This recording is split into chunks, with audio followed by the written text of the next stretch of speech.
आइए हम स्टार्ट करते हैं कि सहसंयोजक बंध क्या होता है। इससे पहले हम लोग आयनिक बंध के बारे में पढ़ चुके हैं। सहसंयोजक बंध, इसके संबंध में 3 नियम हमारे पास आते हैं। लुईस लैंगम्यूर संयोजकता बंध सिद्धांत, जिसको बीबीटी भी कहते हैं, और आणविक सिद्धांत, जिसको एमओटी भी कहते हैं। तो ये हम तीनों को डिस्कस करते जाएंगे। सबसे पहले आज डिस्कस करते हैं लुईस लैंगम्यूर सिद्धांत क्या है। तो इसको लैंगम्यूर नामक जो साइंटिस्ट थे, इन्होंने सन 1919 में दिया था, और इन्होंने ऑक्टेट रूल के आधार पर अपना जो सिद्धांत था वो बताया। इन्होंने ये कहा कि परमाणु अपना अष्टक पूरा करने के लिए समान संख्या में इलेक्ट्रॉनों की शेयरिंग करते हैं। अपना अष्टक पूरा करने के लिए क्या करते हैं? इलेक्ट्रॉनों का सहभाजन, शेयरिंग करते हैं। तो इलेक्ट्रॉन को आपस में साझा करके अपना अष्टक पूरा करने की कोशिश करते हैं। ठीक, देखिए इसको कैसे लिख सकते हैं। जब दो परमाणु आपस में इस तरह से संयोग करें कि दोनों परमाणुओं के बाह्यतम इलेक्ट्रॉन समान संख्या में साझा करके स्थायी इलेक्ट्रॉनिक विन्यास प्राप्त कर लें, तो इस प्रकार बने बंध को सहसंयोजक बंध कहते हैं। सामान्य शब्दों में हम इसको समझ सकते हैं कि अगर कोई भी परमाणु अपना अष्टक पूरा करने के लिए किसी दूसरे परमाणु से इलेक्ट्रॉन का साझा करता है और जो बंध बनाता है, उसे हम लोग सहसंयोजक बंध कहते हैं, और इस तरह के बने यौगिक को सहसंयोजी यौगिक कहते हैं। ठीक, चलिए इसको एग्जाम्पल से समझते हैं। देखिए, पहले हम लोग सम परमाणविक अणु लेते हैं। जैसे मान लीजिए हमारे पास है क्लोरीन। ठीक, यहाँ 2 क्लोरीन है। इन क्लोरीन का अगर संयोजी इलेक्ट्रॉन को मैं दर्शाऊं तो क्लोरीन में संयोजी इलेक्ट्रॉन होता है 7। और इस क्लोरीन में भी 7 इलेक्ट्रॉन रहेगा, जिसको क्रॉस से दर्शा देते हैं। अब अगर आप ध्यान से देखें तो इस क्लोरीन को अपना अष्टक पूरा करने के लिए 8 इलेक्ट्रॉन चाहिए, इस क्लोरीन को भी अष्टक पूरा करने के लिए 8 इलेक्ट्रॉन चाहिए। तो ये क्या करते हैं, दोनों जो है एक एक इलेक्ट्रॉन का शेयरिंग कर लेते हैं, साझा कर लेते हैं। अब दोनों का अष्टक जो है वो पूरा हो जाता है, और इस तरह से जो बंध बनता है उसी को हम लोग सहसंयोजी बंध कहते हैं, और इस तरह के यौगिक को सहसंयोजी यौगिक कहते हैं। ये जो लाइन आपको दिख रहा है यही सहसंयोजी बंध को दर्शा रहा है। तो कितने इलेक्ट्रॉन भाग लिए हैं इस बंध को बनाने में? 2 इलेक्ट्रॉन भाग लिए हैं, इसलिए एकल बंध बन रहा है। ठीक है, चलिए दूसरा एग्जाम्पल देखते हैं। अभी हमने सम परमाणविक अणु लिया था, अभी लेते हैं विषम परमाणविक अणु। जैसे विषम परमाणविक अणु में ले लेते हैं हम लोग H2O।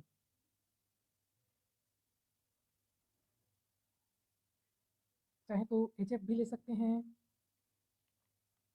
H2O का देख लेते हैं। H2O में ऑक्सीजन और 2 हाइड्रोजन है।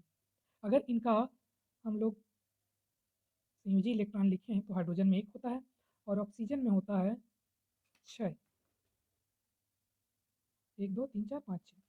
तो ये कुछ इस तरह से हाइड्रोजन अपना डुप्लेट पूरा करेगा, और ऑक्सीजन इन दोनों हाइड्रोजन से एक एक इलेक्ट्रॉन ले करके अपना अष्टक पूरा करेगा। तो इसमें इस तरह से आपको बंध देखने को मिलेगा।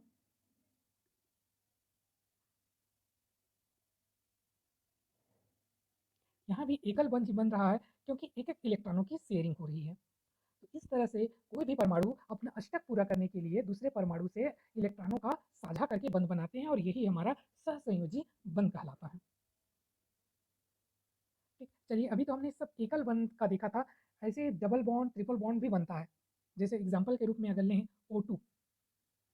O2 में 2 ऑक्सीजन है, 1 2 3 4 5 6, और इसको मैं क्रॉस से दर्शा रहा हूँ 1 2 3 4 5 6। दोनों ऑक्सीजन को अपना अष्टक पूरा करने के लिए दो दो इलेक्ट्रॉन की जरूरत है। तो क्या करेंगे, दोनों जो है दो दो इलेक्ट्रॉन का साझा कर लेंगे। चलिए इसको मैं ये चीज़ करता हूँ।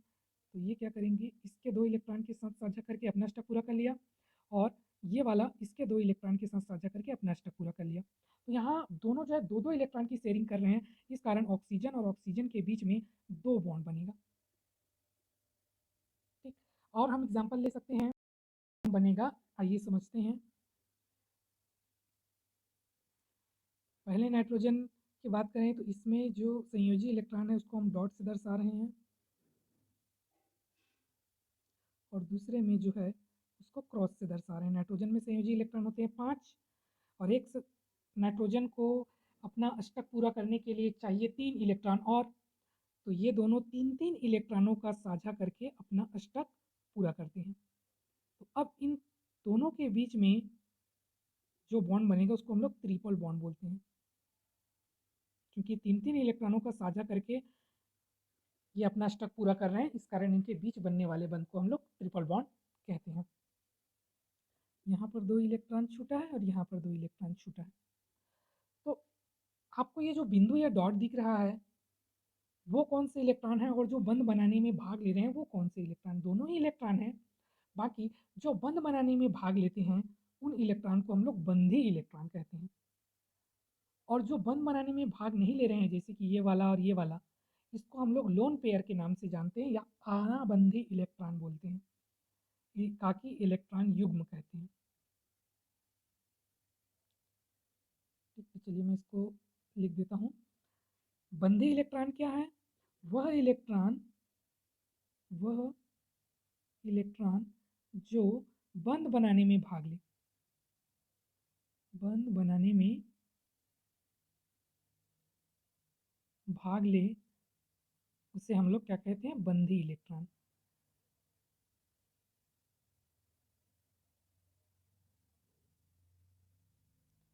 वह इलेक्ट्रॉन जो बंध बनाने में भाग ले बंधी इलेक्ट्रॉन कहलाता है। इसका जस्ट विपरीत कर दें अगर, वह इलेक्ट्रॉन जो बंध बनाने में भाग ना ले,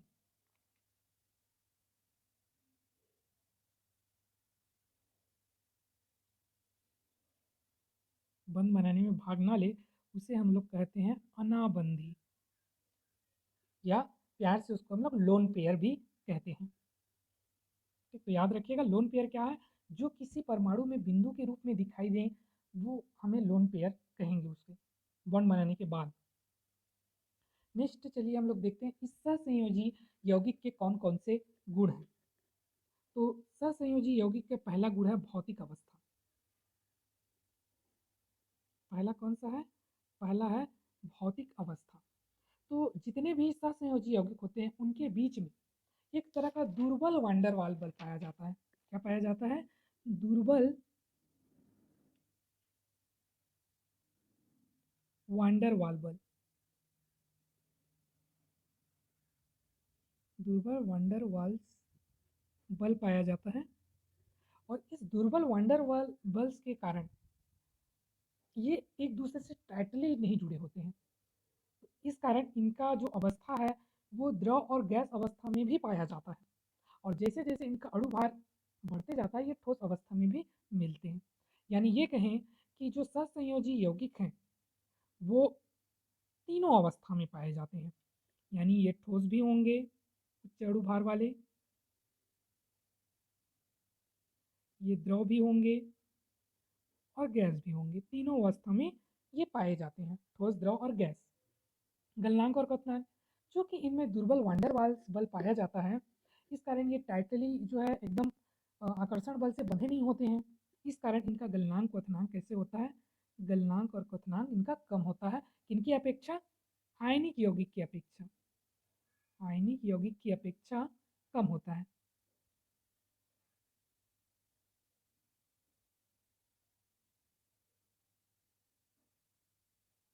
आयनिक यौगिक की अपेक्षा कम।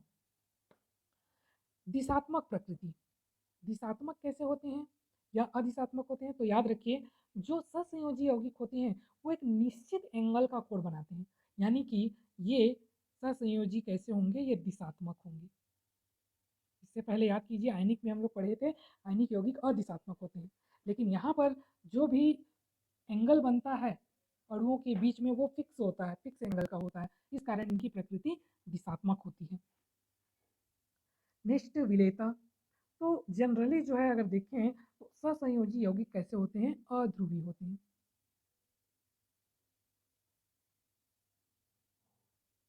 सहसंयोजी यौगिक अध्रुवी होते हैं, इस कारण ये अध्रुवी विलायकों में विलेय होते हैं। अध्रुवी विलायकों में विलेय होते हैं। अध्रुवी अध्रुवी में घुलता है, ध्रुवी ध्रुवी में घुलता है। तो जनरली जो सहसंयोजी यौगिक होते हैं वो अध्रुवीय होते हैं, इस कारण ये अध्रुवीय विलायकों में ज़्यादा घुलनशील होते हैं। नेक्स्ट है इसकी चालकता। तो जितने भी सहसंयोजी यौगिक हैं वो कैसे होते हैं, विद्युत के कुचालक होते हैं।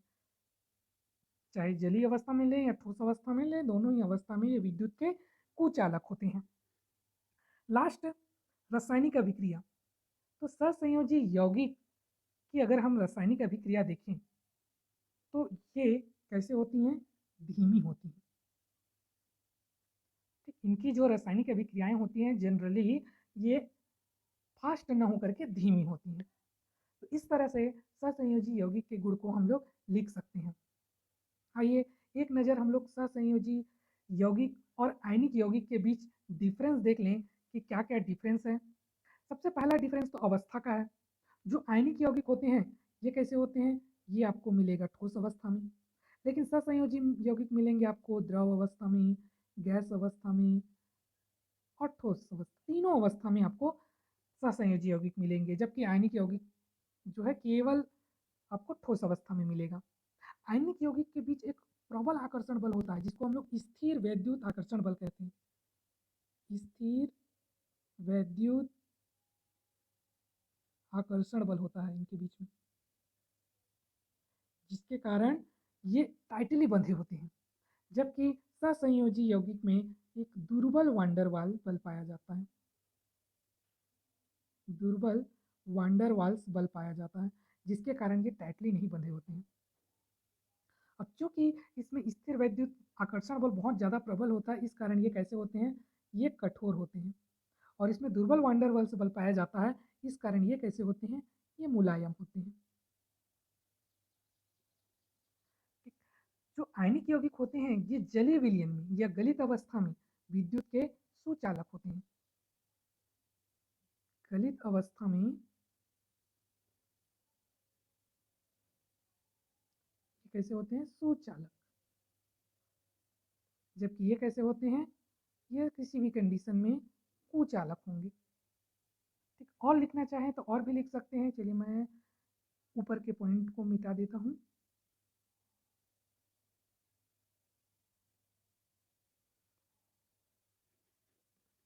जितने भी आयनिक यौगिक होते हैं उनकी जो अभिक्रिया होती है वो कैसे होती है, वो तीव्र होती है, फास्ट रिएक्शन दर्शाते हैं।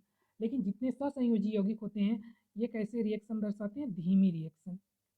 ये तीव्र अभिक्रिया और ये धीमी अभिक्रिया। एक अंतिम और लिख सकते हैं, आयनिक यौगिक अदिशात्मक होते हैं, अदिशात्मक, और जितने सहसंयोजी यौगिक होते हैं ये दिशात्मक होते हैं। तो इस तरह से हम आयनिक यौगिक और सहसंयोजी यौगिक क्या है समझकर इनका डिफरेंस लिख सकते हैं। तो आज के क्लास में इतना ही।